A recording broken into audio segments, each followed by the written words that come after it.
अगले लेवल के बंदे हो, आपका बिजनेस बहुत बड़ा है, आपने ये भी जो काम किया है कुछ ना कुछ सोच समझ कर ही किया होगा। यहाँ पर आपको कोई दिक्कत होगी या आपका प्रॉफिट का कोई प्रॉब्लम होगा, इसलिए आपने ये काम किया होगा। इस बात को मैं समझ सकता हूँ, पर यहाँ पर हमें भी परेशानी हो रही है। इस बात को सिर्फ मैं बताना चाहता हूँ, अगर तुम इसे कर सकते हो, अगर तुम इस पर एक्शन ले सकते हो। हाय दोस्तों, तो आज मैं बात करने वाला हूँ एक ब्रांड के बारे में, जो कि नमकीन में एक बहुत ही बड़ा ब्रांड है और बेहतरीन है। खाने में इसके जैसा टेस्ट कहीं भी नहीं मिलेगा। हमारे यहाँ पर ये सबसे बेस्ट है और सबसे ज्यादा चलने वाला है। इसमें इसके खाने के क्वालिटी के हिसाब से मार्जिन भी बहुत अच्छा है। हर चीज इसकी सही है, पर एक प्रॉब्लम है इस ब्रांड में, जिससे दुकानदार परेशान है। हर दुकानदार, मेरे जैसा छोटा दुकानदार हो या कोई और दुकानदार हो, मैंने भी नोटिस किया है, मुझे भी इस एक दिक्कत की वजह से परेशानी होती है। और कई सारे दुकानदारों से बात होती है तो उनका भी यही कहना है कि इस ब्रांड में सिर्फ एक ही दिक्कत है, और उसी दिक्कत के बारे में आज मैं बात करने वाला हूँ। ब्रांड इसलिए मैं कह रहा हूँ क्योंकि ये हर जगह पर मशहूर है। इसकी क्वालिटी इतनी अच्छी है कि इसे हर कोई पसंद करता है। हर कस्टमर को इसका कोई ना कोई ब्रांड, जो इसके प्रोडक्ट होते हैं उसमें से कोई ना कोई प्रोडक्ट पसंद आ ही जाता है, और हर कोई इसे लाइक करता है। ये बहुत ही बेहतरीन है, खाने में हर चीज में बेहतरीन है। इसलिए मैंने ब्रांड कहा, सबसे अच्छा कहा, और सच में तुम नाम सुनोगे तो तुम्हें भी समझ ही आ जाएगा कि सच में अच्छा है या नहीं। तो मैं यहाँ पर बात कर रहा हूँ ब्रांड की। वो ब्रांड है बालाजी। नमकीन में, वेफर्स में हर कोई इसकी तारीफ करता है, हर कोई इसकी बात करता है। जितना ये माल चलता है उतना कोई भी माल यहाँ पर नहीं चलता। हर किसी को पता है कि बालाजी नमकीन में, वेफर्स में एक ब्रांड है, एक नंबर वाला चलने वाला माल है, हर कोई जानता है। पर इसमें एक परेशानी है जो ग्राहक को नहीं, हमें परेशान करती है। हमें इसकी परेशानी होती है, और उसी परेशानी के बारे में मैं आज इस वीडियो में बात करने वाला हूँ। तो वो ये परेशानी है, मैं यहाँ पर बता रहा हूँ। तो परेशानी क्या है, देखिए, जो भी वेफर्स, जो भी ऐसे वेफर्स है, दूसरे वेफर्स है बालाजी के अलावा जो भी है, सब एक ही लाइन में, एक पट्टी में उसके 12 पीस आते हैं।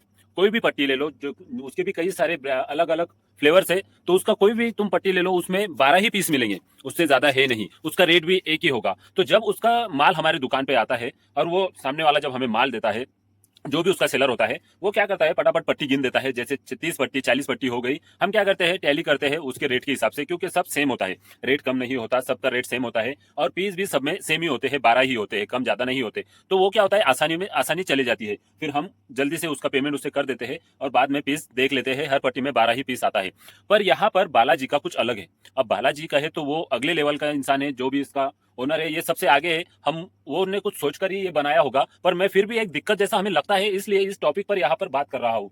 और दिक्कत ये है कि बालाजी की जो भी पट्टी है सब अलग अलग है। कैसे, कोई किसी में 18 पीस आ रहे हैं, तो किसी में 12 पीस आ रहे हैं, तो किसी में 85 पीस आ रहे हैं। जैसे तुम यहाँ पर ये प्रोडक्ट देख सकते हो, तो इसका अगर देखा जाए तो इसमें 18 पीस, इसके बन जाते हैं 80 रुपए। वहां पर मूंग दाल लिया जाए तो उसके बनते हैं 80 रुपए। उसके बाद में इधर अगर इस कॉपीटोस लिया जाए तो इसका यहाँ पर बनता है 50 रुपए, नाचोस का बनता है 50 रुपए। और फिर शो मुरमुरा अगर लिया जाए, उसका मसाला मुरमुरा, तो उसका बनता है 60 रुपए। टेढ़ा मेढ़ा लेने जाए उसका कोई भी, तो उसका बनता है 60 रुपए। और यहाँ पर अगर बालाजी का पंजाबी तड़का ले लिए तो उसका बनता है 80 रुपए। यानी पीस कहीं पर ज्यादा है, कहीं पर कम है, और इसका रेट भी अलग अलग है। तो होता क्या है, जब भी इसका सेलर हमारे पास आता है, हम उससे कहते हैं इसकी इतनी पट्टी दो, उसकी उतनी पट्टी दो, इसकी 5, उसकी 10, उसकी 20, ऐसा हम उससे बात करते हैं। वो बिल बनाता है और पट्टियां डाल देता है। पर पट्टी डालने के बाद हमें बिल देखकर यहाँ पर अच्छे से चेक करना ही पड़ता है। बालाजी का माल दुकान में बिना चेक किए लग ही नहीं सकता, क्योंकि बालाजी का जो माल है, हर पट्टी अलग अलग रेट की है, अलग अलग उसमें पीस है, कहीं पर 12 पीस, कहीं पर 10 पीस, कहीं पर 18 पीस, ऐसे उसमें पीसेस लगे हुए हैं। तो उसकी वजह से क्या होता है, हमें चेक करना ही पड़ता है, क्योंकि एक साथ उसका टैली होता नहीं है, उसका रेट समझ में आता नहीं है। तो हर बार हमें यहाँ पर उसे चेक करना ही पड़ता है, और फिर चेक करने के बाद में ही उसे यहाँ पर उसकी जगह पर लगाना पड़ता है। और ये बहुत ही दिक्कत वाला काम है, ये कोई आसान काम नहीं है कि देखते जाओ, चेक करते जाओ और फिर लगाते जाओ। इसमें जो है तो बहुत ज्यादा टाइम पास हो जाता है। जैसे मैंने, अब कल गाड़ी आई थी, तो मैंने 4 कार्टून सब थोड़ा थोड़ा थोड़ा, किसी की 10 पट्टी, किसी की 5 पट्टी, किसी की 3, किसी की 2, ऐसे उतारी। पर पट्टी पे इसका हिसाब नहीं लग पाया। क्यों नहीं लग पाया, क्योंकि कोई पट्टी कम थी, कोई पट्टी ज्यादा थी, और यहाँ पर फिर हिसाब नहीं मिल पाता। किसी का रेट ज्यादा तो किसी का रेट कम, तो चेक कर कर ही लगाना पड़ता है। एक साथ टैली करना इसी का जमता नहीं, और यही दुकानदारों के लिए सबसे बड़ा प्रॉब्लम मुझे भी लगा। और बाकी दुकानदारों से जब मैंने बात की तो उन्होंने भी यही बात कही कि नहीं, ये एक प्रॉब्लम है कि हम इसका माल डायरेक्ट नहीं लगा सकते, जैसे बाकी वेफर्स लगाते हैं वैसा लगा ही नहीं सकते। ये बात उन्होंने मुझे बताई। तो हम यहाँ पर बालाजी वाले से सिर्फ यही कहना चाहेंगे कि तुम, अगर हो सकता है, इस बात को तुम नोटिस करो, और अगर हो सकता है तो एक लेवल में तुम्हारा हर पीस लेकर आओ। चाहे तो रेट में कुछ कम ज्यादा होता है तो कर लो, क्योंकि हमें इसकी दिक्कत होने लगी है, परेशानी होने लगी है। एक साथ हम माल नहीं लगा सकते। हमें मूंग दाल, शो मुरमुरा सब अलग अलग, आलू शो सब अलग अलग करना पड़ता है। प्रोडक्ट तो तुम्हारे इतने ज्यादा है कि हम बता नहीं सकते, और डिमांड भी इतनी ज्यादा है कि सब कुछ हमें लेना ही पड़ता है। वो जरूरी हो गया है हर शॉप के लिए। पर सबसे बड़ी परेशानी ये है बालाजी वालों कि हमें तुम्हारा वेफर्स लेते टाइम, तुम्हारे सेलर से लेते टाइम बहुत ही ज्यादा दिक्कत होने लगी है। हम चाहते हैं कि इसे लेते वक्त आसानी जाए, हमें टैली करने में, बिल देखने में आसानी हो जाए।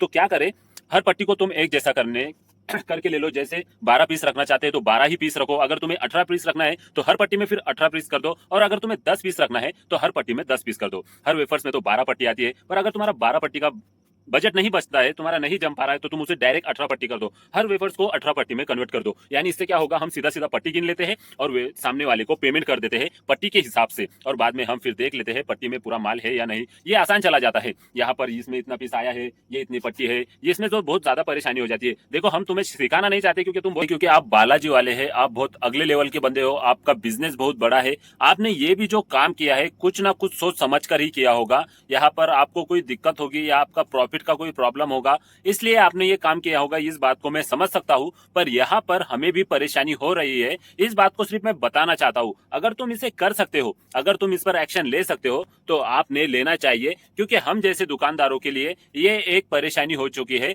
जो वो परेशानी जो तुमने कुछ लाइन छोटी बड़ी कर दी है, रेट में अलग अलग हो चुका है, कहीं पीस ज्यादा है कहीं कम है, ये एक दिक्कत हमें लगने लगी है। तो इसी दिक्कत को लेकर मैं यहाँ पर आपसे बात करना चाहता था कि अगर ये एक सही लेवल में आ जाए तो बहुत ही बेहतरीन हो जाएगा, और कोई भी प्रॉब्लम आपके ब्रांड का है नहीं। देखिए, आपका ब्रांड टॉप का है और हमेशा रहेगा, क्योंकि आप क्वालिटी देते हैं। इसलिए मैं ये कह रहा हूँ, क्योंकि हर कस्टमर को आपका प्रोडक्ट चाहिए। किसी को कोई ना कोई प्रोडक्ट इतना ज्यादा पसंद है कि वो हर रोज खरीद कर लेकर ही जाता है। तो इसलिए ये हर शॉप वाले को लेना भी बहुत ही जरूरी हो जाता है। यही मैं तुम्हें यहाँ पर बताना चाहता हूँ, और कुछ ज्यादा बड़ी बात थी नहीं। अगर तुम इस पर एक्शन ले सकते हो तो जरूर लेना। और जो भी इस वीडियो को देख रहा है, मैं उससे कहूंगा कि इस वीडियो को ज्यादा से ज्यादा शेयर करना, क्योंकि शेयर करने से ही ये वीडियो बहुत आगे पहुंच पाएगी और ये बात को वो समझ पाएगी। यही मैं यहाँ पर तुम्हें बताना चाहता था। अगर ये ब्लॉग तुम्हें अच्छा लगा है तो लाइक करो, कमेंट करो, शेयर करो, और चैनल पर नए होगे तो चैनल को सब्सक्राइब जरूर कर लेना।